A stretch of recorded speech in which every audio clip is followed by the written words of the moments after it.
30%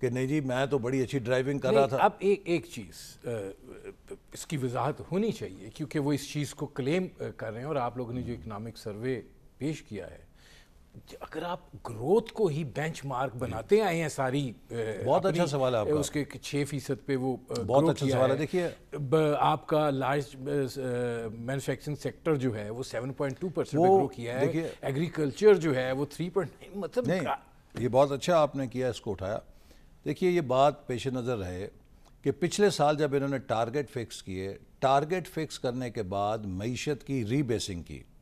ری basing کا مقصد یہ ہے کہ معیشت کا دائرہ مزید پھیلایا, اس کے اندر نئے شعبے شامل کیے, جس سے کہ گروتھ میں اضافہ وہ آیا کہ جو پچھلے انڈیکیٹر سے مماثلت نہیں رکھتا تھا. اگر آپ پرانی بیس جس کے اوپر ٹارگٹ رکھے گئے تھے اس پہ جائیں تو 1.25%, 1.5% جو ہے گروتھ کم ہو جائے گی. تو یہ جو انہوں نے اب اس دفعہ گروتھ شو ہوئی ہے اس کی وجہ ری بیسنگ ہے.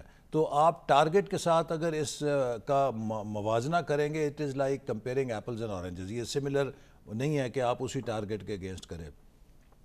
اور یہ جو گروتھ انہوں نے کی بھی, دیکھیے میں تو پھر یہ کہوں گا کہ ہر حکومت کہتی ہے کہ پچھلی حکومت یہ ہمیں چھوڑ گیا. آپ دیکھ لیجئے کہ ہم نے جب حکومت چھوڑی 2018 میں, کیا 2019 میں عوام کا بھرکس نکلا؟ کیا یہ ہماری بات جانے کہ حکومت کوئی ایسی عاجز یا مجبور ہوئی تھی کہ اس قسم کے انتہائی فیصلے کرنے پہ مجبور ہوتی؟ کیا 2019 کا پورا بجٹ انہوں نے نہیں چلایا؟ کیا 2019 کے پورے بجٹ کو چلانے کے لیے ان کے پاس خزانے میں پیسے موجود نہیں تھے؟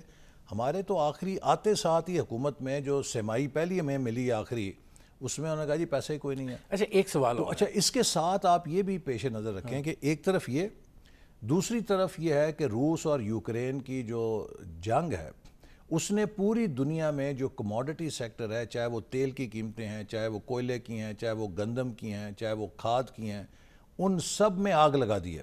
اب اس وقت ڈالر کے اوپر اگر آپ تیل دیکھیں تو $120 فی بیرل کے لگ بھگ وہ جا رہا ہے, اور تخمینہ یہ کہ 140 تک جائے گا. پہلے تو میرا سوال جو میں شروع میں آیا تھا, دیکھیے ڈالر کے بڑھنے اور روپے کے اس قدر گرنے میں کیا آپ یہ کہہ رہے ہیں کہ زر مبادلہ کے ذخائر ہمارے پاس بالکل نہیں ہیں کہ ہم ڈے ٹو ڈے ضروریات بھی پوری نہیں کر سکتے, اور اتنا دباؤ بڑھ رہا ہے کہ انٹر بینک کے اندر ڈالر کبھی یہ نہیں ہوا تھا کہ 1.5 سے 2 روپے جو ہے وہ بڑھ گئے. یہ ایک ڈبل جیپرڈی ہے, اور میں سمجھتا ہوں کہ یہاں پہ IMF از پلینگ ڈرٹی, کہ اس کے باوجود کہ حکومت نے اتنے بڑے اقدامات لیے ہیں, ہم نے تیل کی قیمتوں میں بھی اضافہ کر کے ایک اپنی ولنگنس دکھائی ہے. دیکھیے IMF کی جو مطالبہ ہے وہ بھی انڈرسٹینڈیبل ہے.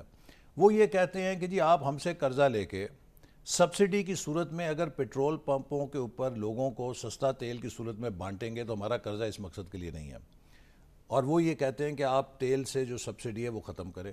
ہمارا یہ موقف ہے کہ اٹ ہیز ٹو بی اسٹیگرڈ, ایک دم ہم شوق نہیں دے سکتے. تو اب مسئلہ یہ کہ ایک طرف آپ کے اوپر بوجھ ہے اس ہول کا کہ جو پچھلی حکومت پیدا کر گئی ہے بغیر وسائل پیدا کیے. انہوں نے سبسڈیاں اتنی لگا دی ہیں جس کے لیے وسائل نہیں تھے, کہ اب آپ کا ایک بہت بڑا ہول ہے اکانومی میں جس کو بند کرنے کے لیے IMF کا بھی دباؤ ہے. دوسری طرف جو IMF کی زیادتی ہے کہ وہ طول دے کے پاکستان سے اپنے ایگریمنٹ کو مارکیٹ کے اندر بیجا بے یقینی پیدا کر رہی ہے, اور اس بیجا بے یقینی کے ساتھ بلا شبہ جو ایک دباؤ آپ کو نظر آتا ہے, جس وقت IMF کے ساتھ معاہدہ ہوگا ہر چیزیں نارملائز ہو جائیں گی. تو میرا یہ خیال ہے کہ یہ چیز ہمارے جو لوگ ہیں وہ بھی IMF کو بتا رہے ہیں. اب یہاں پہ ایک سوال ہے, آپ کو کہا جاتا ہے آپ امپورٹڈ حکومت ہیں, امریکہ آپ کو لے کر آیا ہے, IMF پہ تو امریکہ کا انفلوئنس ہے, آپ کہہ رہے ہیں IMF پلینگ ڈرٹی, گندا کھیل پاکستان کے ساتھ کھیل رہا ہے, یہ کیا ابہام ہے؟ دیکھیے سب سے بڑا تو یہی ثبوت ہے نا کہ اگر ہم امپورٹڈ حکومت ہوتے تو ہمیں یہ تیل کے قیمت میں اضافہ کرنا اور IMF سے اتنا ہارڈ کھیلنے کی تو نوبت نہ آتی. پھر تو وہ ہم پر جو ہر چیز مہربانی کے دروازے کھول دیے جاتے, ڈالروں کی برسات ہو جاتی. آج اگر ہم اس کے اوپر جدوجہد کر رہے ہیں تو اس کا مقصد یہ ہے کہ ہم پاکستان کے مفادات کے لیے ہی کوشش کر رہے ہیں. اور لیکن دیکھیے یہ بات حقیقت ہے, 75 سال کی جو ہماری مس مینجمنٹ ہے اور اس میں بہت ایک طویل بحث، ہم ایک پورا پروگرام کر سکتے ہیں کہ آج میں آپ کو ایک چھوٹی سی بات بتاؤں کہ دیکھیے پرسنل کتنی بڑی میں ٹریجڈی سمجھتا ہوں.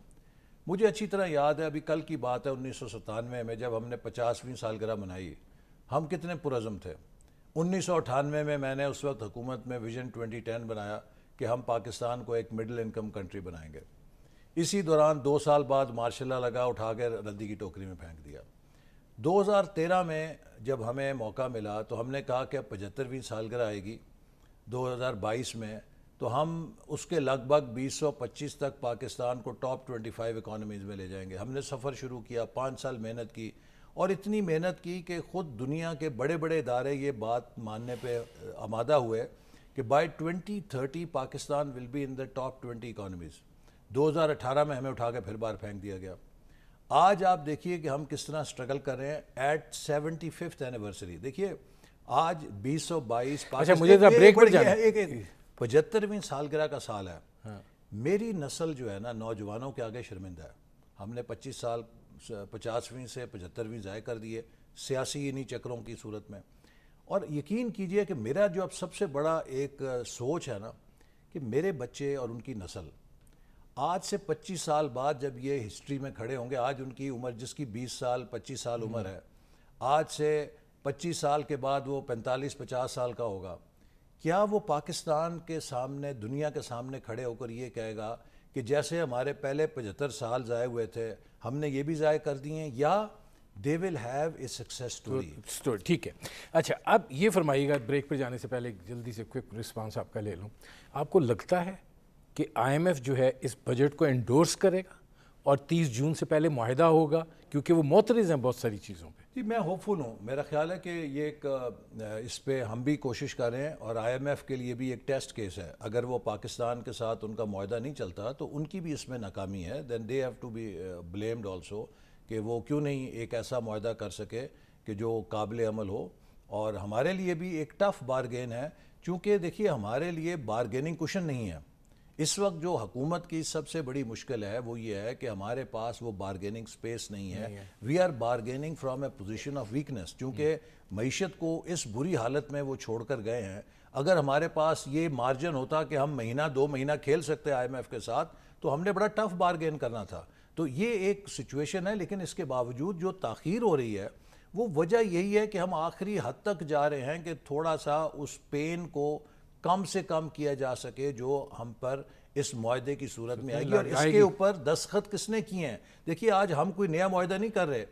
ہم پر یہ ہے کہ جو معاہدہ حفیظ شیخ نے دستخط کیے، جو شوکت طرین نے دستخط کیے، ہم نے حکومت پاکستان سے کیے، اور آپ اس پہ عمل کریں.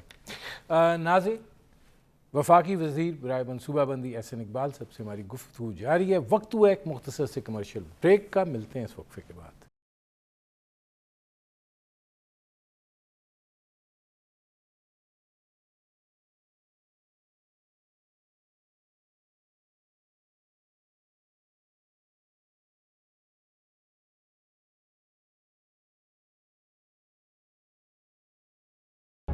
Welcome back. ناظرین، میرے آج کے مہمان وفاقی وزیر برائے منصوبہ بندی احسن اقبال، ان سے ہماری گفتگو جاری ہے. احسن اقبال صاحب، بریک پر جانے سے پہلے میں نے آپ سے پوچھا تھا IMF کے سلسلے میں آپ کو کیا لگتا ہے، کیونکہ اس کے ساتھ ایک بڑا اہم سوال جڑا ہوا ہے کہ IMF جو ہے، جو شرائط تسلیم کی گئی تھیں، چاہے وہ سبسڈیز وڈرا کرنی ہے، اور ظاہر ہے کہ اگر آپ سبسڈیز وڈرا کرتے ہیں تو پیٹرولیم مصنوعات پہ سب سے پہلے ذہن جاتا ہے، اس کے بعد بجلی ہے، اس کے بعد دیگر سبسڈیز ہیں.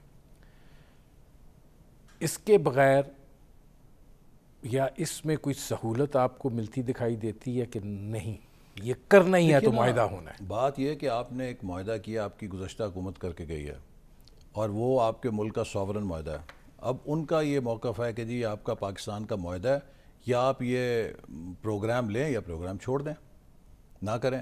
اور اب PTI کے خود اپنے لوگ جو حماد اظہر صاحب کہہ رہے ہیں جی پیٹرول 300 روپے پہ جائے گا، اس لیے کہہ رہے ہیں کہ انہیں پتہ ہے وہ کیا معاہدہ کر کے گئے ہوئے ہیں.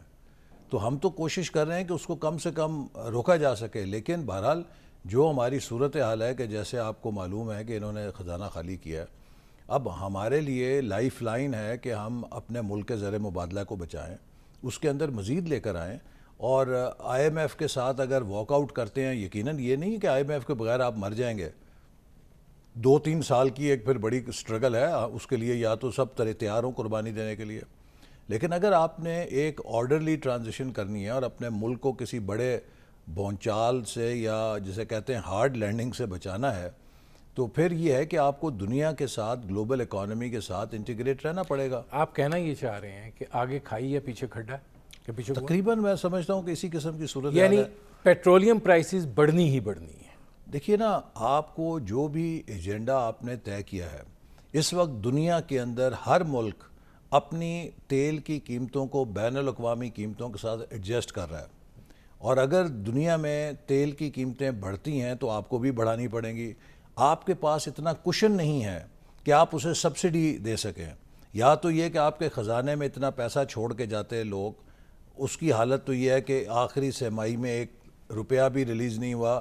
وہ 160 ارب کی قسط جو ڈیولپمنٹ کے لیے دینی تھی، اس میں ہمارے پاس 1 روپیہ بھی نہیں تھا کہ وہ جاری ہو خزانہ سے.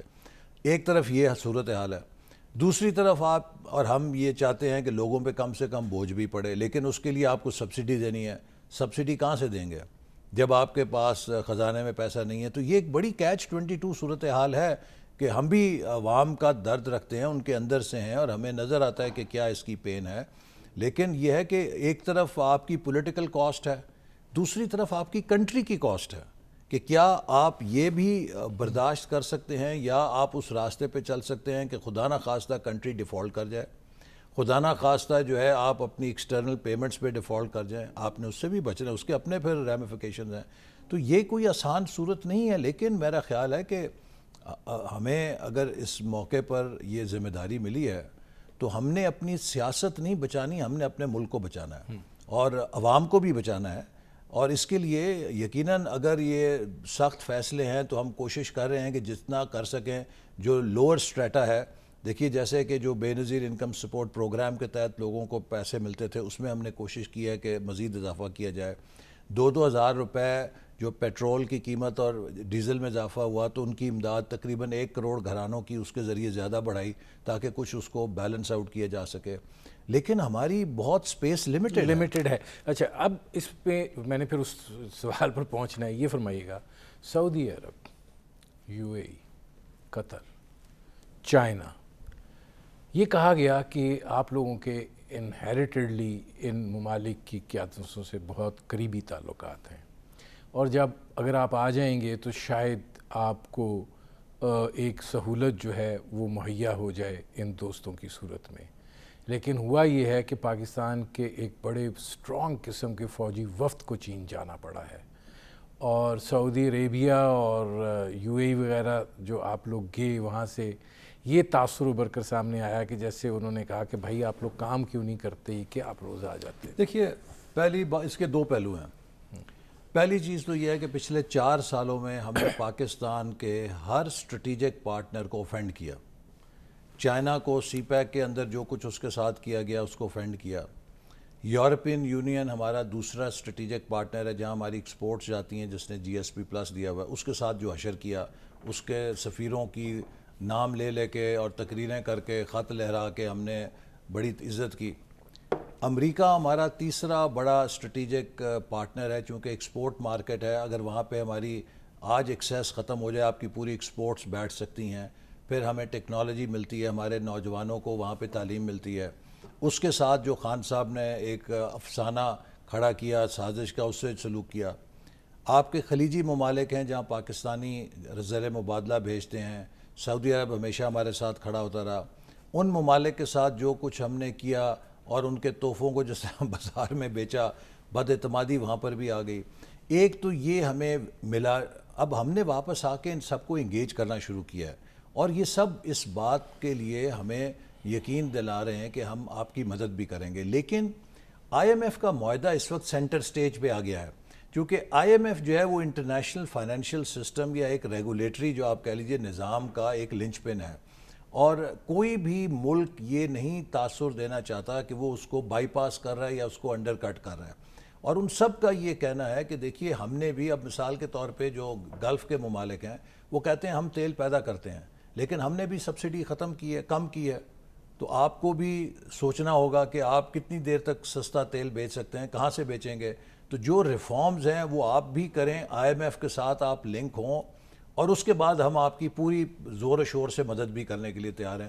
تو یہ نہیں ہے کہ وہ ہماری مدد نہیں کر رہے یا نہیں کرنا چاہتے, وہ چاہتے ہیں کہ آپ ایک سسٹم کے ساتھ اگر جڑیں گے تو پھر ہمارے لیے بہت آسان ہو جائے گا کہ ہم آپ کی زیادہ مدد کر سکیں. میں اس کا مطلب یہ سمجھ رہا ہوں کہ جیسے اب دنیا اس بات پہ تیار نہیں ہے کہ آپ قرض کی میں لیں اور خالی جھومیں. بالکل صحیح ہے, اور میرا خیال ہے کہ ہمارے جو دوست ملک ہیں وہ ایک لحاظ سے وہی حالت کر رہے ہیں کہ جو ایک سنسیئر دوست ہوتا ہے, وہ آپ نے جو قرض کی میں کی کہ اگر کوئی نشہ کرتا ہے تو ایک دوست تو اس کو نشے والا سگریٹ اور دے دیتا ہے, لیکن دوسرا دوست کہتا ہے کہ نہیں تمہیں یہ نشہ چھوڑنا ہوگا, اور اس تکلیف سے چاہے گزرو جو نشہ چھوڑنے کی صورت میں ہوتی ہے, لیکن اس سے نجات حاصل کرو.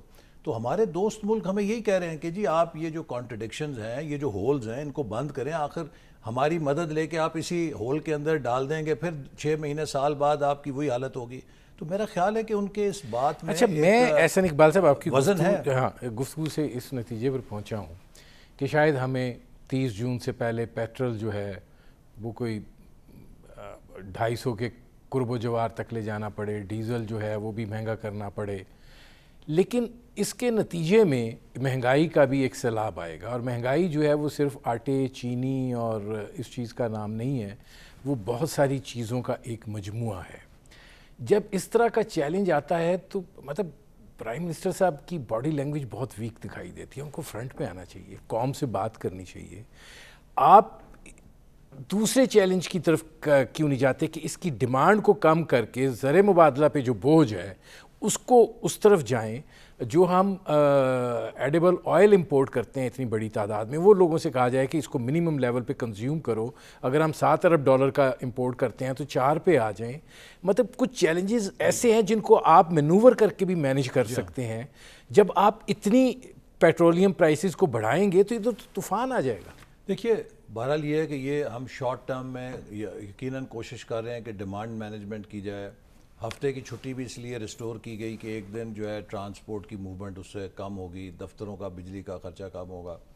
لیکن جتنا بڑا ندیم صاحب ہول ہے, یہ اتنے ابھی چھوٹے اقدام. اب ہم بجلی کے لیے دیکھیے دکانداروں سے اپیل کر رہے ہیں کہ بھئی آپ ملک کے لیے بجلی, اب کووڈ میں بھی 6 بجے بند ہو جاتی تھیں دکانیں, کہ آپ 8:30 بجے بند کریں, بجلی کی ڈیمانڈ کم ہوگی.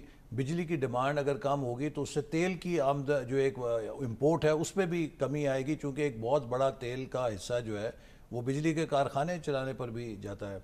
تو یہ سارے اقدامات ہم کر رہے ہیں اور ان کو مزید بھی کرنے کی شاید ضرورت ہے. لیکن میں پھر یہ کہوں گا کہ ہم ایک غیر معمولی صورتحال سے دوچار ہیں کہ جہاں پر ایک طرف ہمیں جو کچھ ورثے میں ملا ہے اس میں وہ انہوں نے سب کچھ اڑا دیا ہے. اب ایک اور بڑا IMF سے ایک ایسا معاہدہ کر کے گئے ہیں کہ جس سے نجات ممکن نہیں ہے. اور تیسرے نمبر پہ جو بین الاقوامی مارکیٹس ہیں اس میں یوکرین کی جنگ نے جو آگ لگائی ہوئی ہے وہ بھی ہمارے کنٹرول میں نہیں ہے. اچھا, اس میں ایک اور سوال ہے. آپ کھڑے ہیں ڈیفالٹ کی ایج کے اوپر, IMF کے بغیر بچیں گے یا IMF کے ساتھ ضروری ہے؟ نمبر 1. نمبر 2, آپ اس وقت نکل بھی جاتے ہیں, اگلے سال آپ کو $41 ارب کی ضرورت ہے, کہاں سے آئیں گے؟ آپ کا وزیر خزانہ تو بتا ہی نہیں رہا کہ یہ اس کا کیا ہے. دیکھیے میں یہ پھر کہوں گا کہ دونوں آپشنز ہیں. یہ نہیں ہے کہ IMF اگر نہیں معاہدہ کرے گا تو آپ بالکل مر جائیں گے, لیکن وہ ایک مشکل راستہ ہے پھر خود انحصاری کا. اس کے لیے تو پھر بہت زیادہ قربانی دینی پڑے گی نا, اور وہ 2-3-4 سال آپ کو بہت چیزیں کٹ کرنی پڑیں گی, کیونکہ جب آپ انٹرنیشنل ڈیفالٹ کرتے ہیں اس کے اپنے کانسیکوینسز ہوتے ہیں. ایک آسان ابھی فیصلہ یہ ہے کہ آپ اگر IMF کے اس کے اسکیم پہ چلیں گے تو انٹرنیشنل گلوبل مارکیٹس کا آپ پہ کانفیڈنس شیٹر نہیں ہوگا, کیونکہ ایک دفعہ آپ ڈیفالٹ کر جائیں جیسے کہ لیٹن امریکہ کے کنٹریز نے کیا, سری لنکا بھی کر گیا, کانفیڈنس ری بلڈ کرنا بڑا مشکل ہوتا ہے. ہم خدا نہ خواستہ کوئی ایسی صورت میں نہیں ہے کہ ایج کے اوپر کھڑے ہیں, ہم ایک اچھی اکانومی ہے جس کی فاؤنڈیشن سٹرونگ ہے، لیکن آپ کو زر مبادلہ کے ذخائر تو چاہیے نا، ہم نے آپ کو ری پیمنٹس تو کرنی ہے. تو وہ ری پیمنٹس کے لیے اگر آج ہم آئی ایم ایف سے اپنا معاہدہ بحال کرنے میں کامیاب ہو جاتے ہیں تو اس کے ساتھ جڑا ہوا ہے ورلڈ بینک، اس کے ساتھ جڑا ہوا ہے ایشین ڈیولپمنٹ بینک، اس کے ساتھ جڑے ہوئے ہیں بین الاقوامی سرمایہ کار، آپ کے جتنے دوست ممالک ہیں جو آپ کے ساتھ مدد آپ کی کرنا چاہتے ہیں، وہ سب اس وقت ایک لیگ میں کھڑے ہیں. تو اس لیے مجھے بڑی امید ہے کہ ہماری جو ٹیم ہے وہ بڑی جانفشانی سے کوشش کر رہی ہے کہ ہم اس آئی ایم ایف کے معاہدے میں جو پچھلی حکومت نے کیا ہے اس میں اب ہم کو رد و بدل نہیں کر سکتے، لیکن اس کو بحال کرانے میں کامیاب ہو جائیں، کیونکہ یہ پاتھ آف لیسٹ کاسٹ ہے. اگر آپ اس سے نکلتے ہیں تو یقیناً ہم پھر بھی کھڑے ہو سکتے ہیں، لیکن اس کے لیے پھر ایک تھوڑی ٹائم لگے گا اور قربانی دے کے پھر ہم اپنے پیروں پہ کھڑے ہو سکتے ہیں. ناظرین، وفاقی وزیر برائے منصوبہ بندی احسن اقبال صاحب سے ہماری گفتگو جاری ہے. وقت ہوا ایک مختصر سے کمرشل بریک کا، ملتے ہیں اس وقفے کے بعد.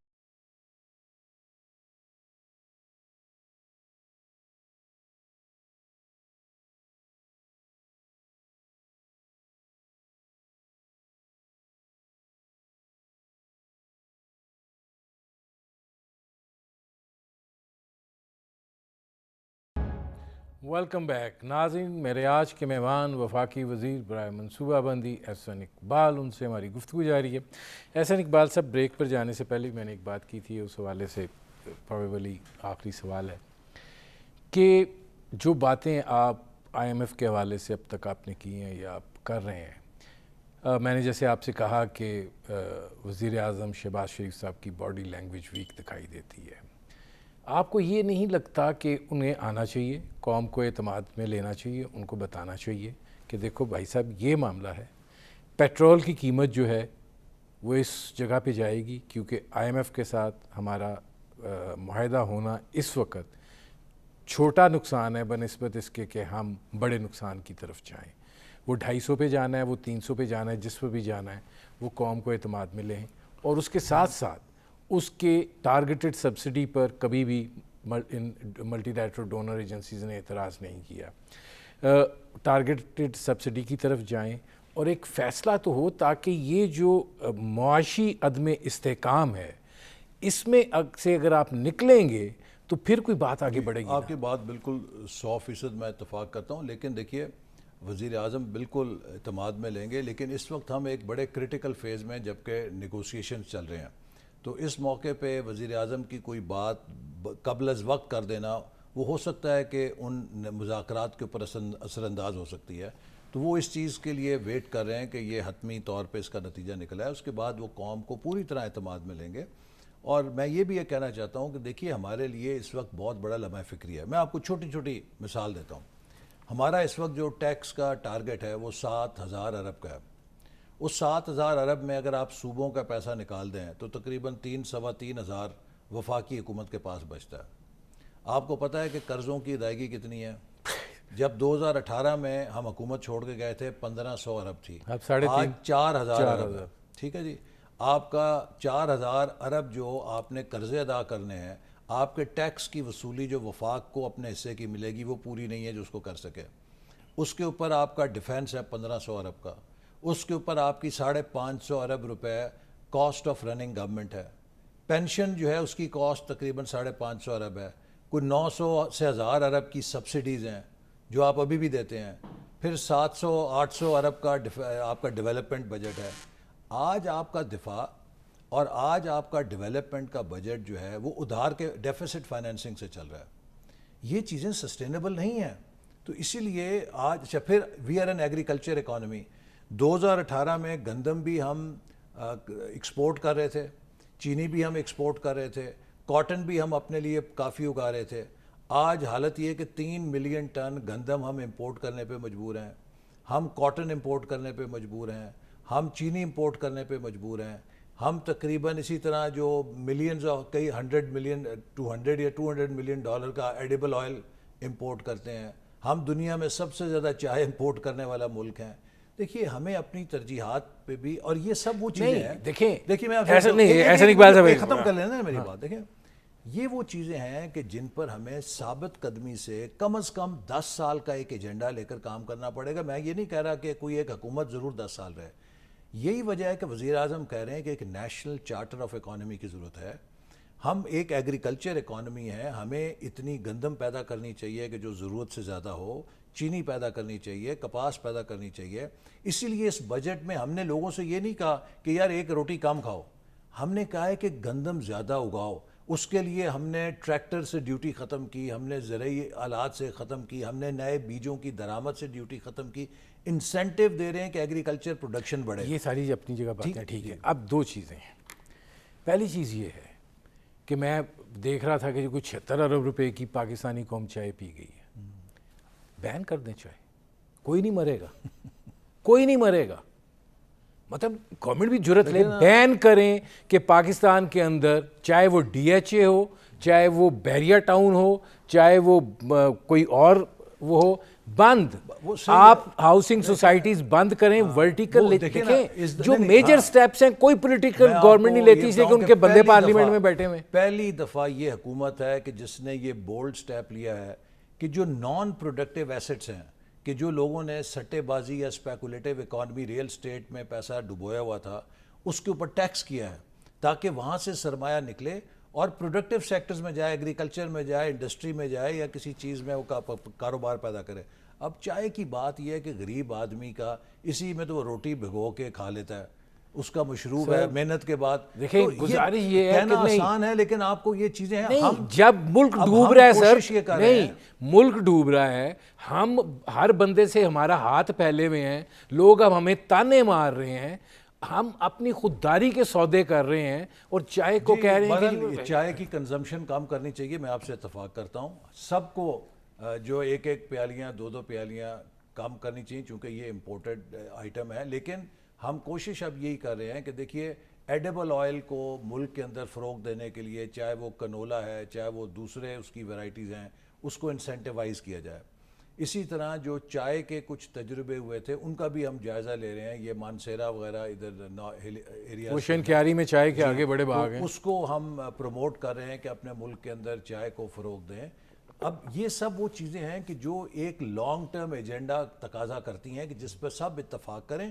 حکومت کوئی بھی آئے, ان پالیسیز میں تسلسل رکھیں تاکہ ہم خود کفیل ہوں اور اس امپورٹ کو جو سوال یہ ہے زرعی چیزوں میں کر رہے ہیں اس سے نجات حاصل کریں. سوال یہ ہے کہ مطلب اب سوال یہ آپ سے کیسے پوچھا جائے کہ ایک طرف جو ہے وہ ایک ایسی صورتحال ہے کہ جس میں وہ جسے کہتے ہیں نا کہ پھندے میں گردن آئی ہوئی ہے, دوسری طرف مہنگائی کا اتنا شدید ایک لہر ہے, اور ظاہر ہے کہ آگے جب آپ نے اقدامات کرنے ہیں تو اس لہر نے اور اونچائی پکڑنی ہے, اور اس میں اس کی زد میں بے شمار لوگ آئیں گے. ابھی بھی ہماری کرنسی کی یہ حالت ہو گئی ہے کہ 1000 روپیہ جو ہے اس کی ایکچول ویلیو اب 250 روپے ہے. کیسے؟ جیسے میں نے آپ کو کہا نا کہ یہ کرائسس اب سب کے سامنے ہے. ابھی میں آج ہی پڑھ رہا تھا کہ انڈیا کا روپیہ بھی ریکارڈ لو پہ چلا گیا.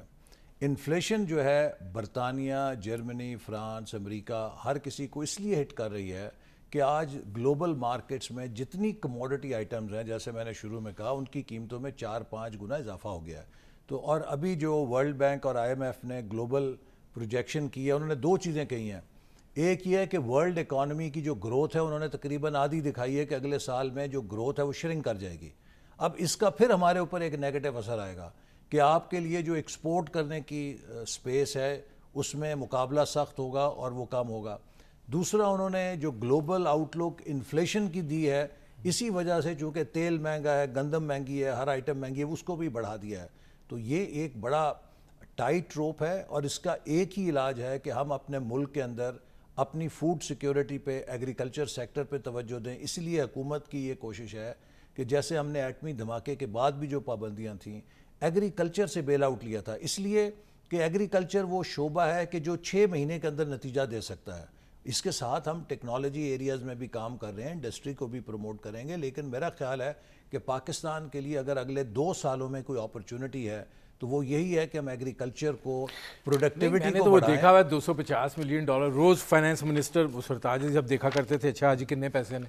لیکن اب ایک آخری سوال ہے کہ سی پیک جو تھا میں دیکھ رہا تھا 2016 سے 2018 بڑا پیک پہ تھا، پھر ایک وہ تو بالکل ہی ختم ہو گیا معاملہ. اب کیا صورتحال ہے چین کے ساتھ؟ کیا ریوائول یہ شاید ادھر سے ہی ایک انویسٹمنٹ کی صورت میں پیسہ آ جائے؟ پاکستان کے ساتھ جو سب سے بڑا حادثہ ہوا ہے وہ 2018 میں سی پیک کو کریش کرنا ہے.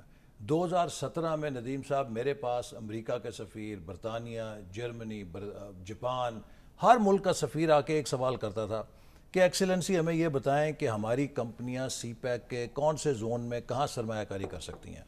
دنیا کو یہ خیال تھا کہ پاکستان کو کوئی ہولی گریل مل گئی ہے، بس اب یہ نکل گیا، ان کو پکڑ لو.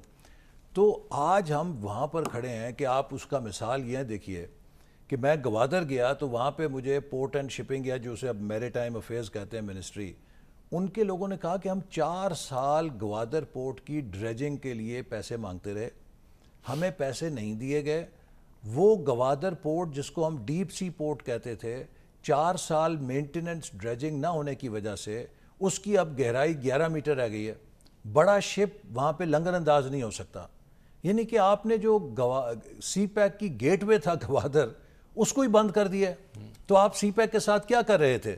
اگر یہ بدنیتی تھی تو یہ بھی تب بھی مجرمانہ بات تھی، اور اگر یہ نااہلی تھی تو یہ انتہا کی مجرمانہ نااہلی تھی کہ جس نے پاکستان کے اتنے بڑے کلیدی مفاد کی بھی نگہبانی نہیں کی. تو اسی طرح جو سی پیک کے باقی منصوبے آپ دیکھ لیجئے، 4 سالوں میں $1 یہ نیا نہیں لے کر آئے. ML1 کا منصوبہ جو ریلوے کا تھا، 4 سال تقریریں کرتے رہے. 17-18 میں ہر معاہدہ تیار تھا، صرف اس کو اب آگے بڑھانا تھا، اس پہ کام کرنا تھا، ایک اینٹ نہیں رکھی.